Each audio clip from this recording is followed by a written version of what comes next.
Plus de 250 millions d'enfants dans le monde n'ont pas l'opportunité d'apprendre à lire, à écrire et à compter, parce qu'ils ne sont pas scolarisés ou parce qu'ils ont une éducation de mauvaise qualité. Les enfants les plus défavorisés, y compris les filles, ceux exclus par la pauvreté et ceux qui habitent en zone rurale, souffrent le plus. Un tiers des enfants en âge de fréquenter l'enseignement primaire ne possèdent pas les compétences de base.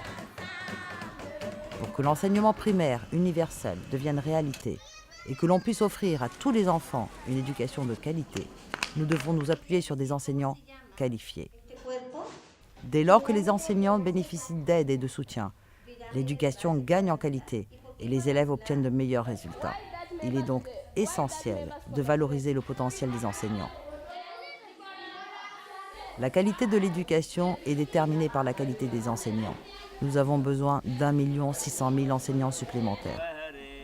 Nous devons recruter et former des enseignants qui maîtrisent les langues minoritaires et des enseignants volontaires et motivés pour aider les enfants les plus défavorisés. Il est important de sélectionner les enseignants afin de tenir compte de la diversité des élèves. Dans certaines régions du monde, nous devons recruter en priorité des femmes. Pour offrir à tous les enfants une éducation de qualité, les enseignants doivent suivre une formation qui leur permette de soutenir les élèves les plus faibles, et ce, dès les toutes premières années. Pour vaincre les inégalités en matière d'apprentissage, il faut affecter les meilleurs enseignants dans les lieux les plus difficiles. Afin d'encourager les enseignants à accepter des postes dans les écoles défavorisées, nous pouvons employer des mesures incitatives, telles qu'une indemnité supplémentaire, des classes et un temps d'enseignement réduit, et des meilleures perspectives d'évolution de carrière. Mais il ne suffit pas de recruter, former et nommer des enseignants. Il faut aussi les motiver à rester dans la profession.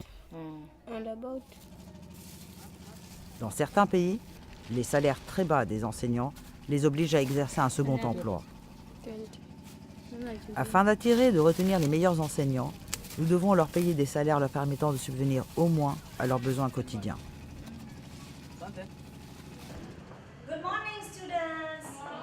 Il incombe donc au gouvernement d'offrir aux enseignants un ensemble de mesures pour que tous les enfants aient l'opportunité d'acquérir les compétences de base, quelle que soit leur situation particulière, et de redoubler d'efforts afin de mettre une éducation de bonne qualité à la portée de toutes les personnes défavorisées.